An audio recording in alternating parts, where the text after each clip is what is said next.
Rumination. Them birds and them bees don't do it, but them cows and them sheep do it. And it looks like this.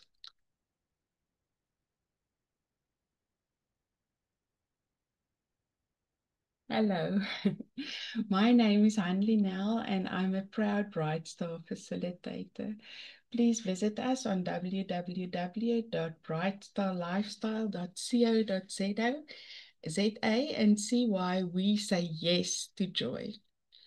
The title of my talk today is From Rumination to Lamentation, Breaking Free from Self-Pity's Prison. You know, they say misery loves company, but I think misery prefers a pity party. We both the host and the only guest. We send out invitations to our own emotional disasters and then we arrive to a complete buffet of what ifs and a playlist of past failures. And then we do it. We ruminate. Yeah. But what if I told you there's a way to RSVP no thanks to these self-hosted pity parties and instead accept a divine invitation to something far more transformative? Today, I want to speak about three things. First, the trap of rumination. Second, why traditional solutions sometimes fall short. And thirdly, the biblical alternative that changes everything. First, let's talk about the trap of rumination. We've all seen rumination in action with cows.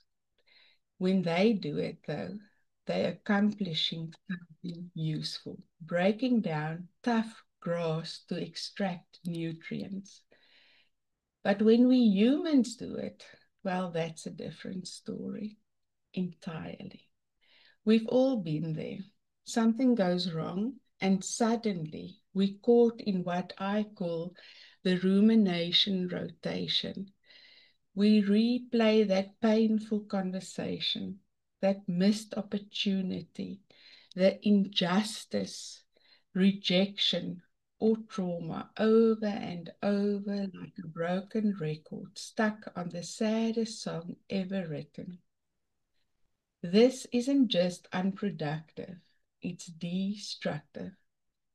When we ruminate, we're not remembering pain, we are reliving it. And the enemy knows this. He knows it's fertile ground.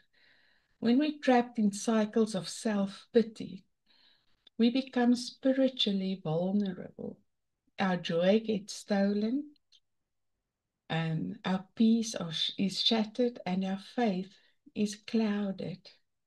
Dr. Caroline Leaf's research shows us that these ruminating thoughts literally create thorny dead trees in our brains.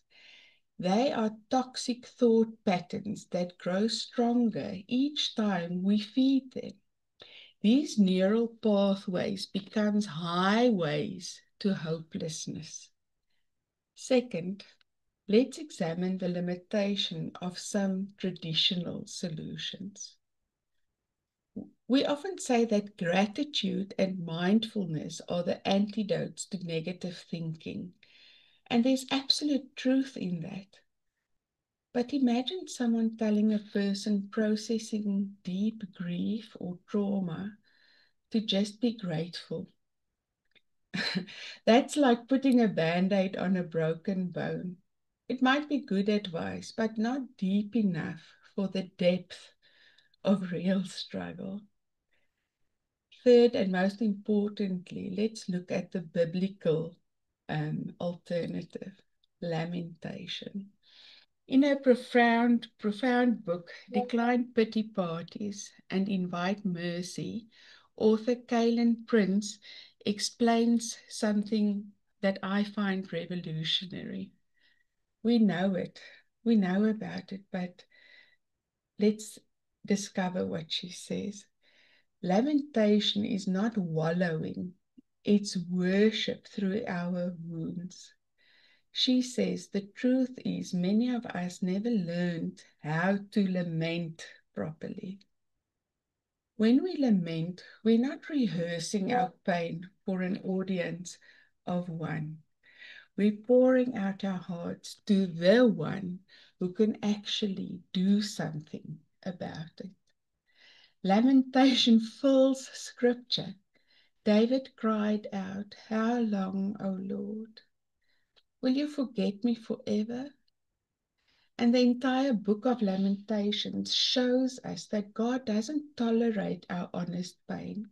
He invites it. Here's the divine difference. Rumination keeps us trapped in a closed loop with our pain. But lamentation opens a doorway for God to meet us exactly where we are. Prince writes in her book, when we pour out our hearts, our whole hearts, in His presence and wait for His response, something miraculous happens. His mercy meets us right where we are. James 4 verse 8 promises that when we draw near to God, He draws near to us. When we bring our authentic struggles to Him, real and raw, we create space for divine intervention. Once we've poured out our hearts through lamentation, we can then do what Paul instructs us to do in 2 Corinthians 10 verse 5. Take every thought captive to obey Christ. But notice the order. First we lament, then we capture. First we pour out, then we take hold. This positions us where God can meet us with His perspective, His comfort, and His power to break destructive cycles. So here's how to start. Next time you catch yourself ruminating, stop and say, God, I bring this pain to you. Pour it out honestly. Then ask Him to show you His truth about your situation. Friends, the enemy wants to keep us trapped in rumination's prison. But God offers divine processing of our struggles. When we move from rumination to lamentation, we actually move from isolation to invitation, from rehearsing our pain to releasing it to the one who can redeem it. Here's my challenge for today. What pain have you been ruminating on that you need to bring to God in lamentation instead? Thank you.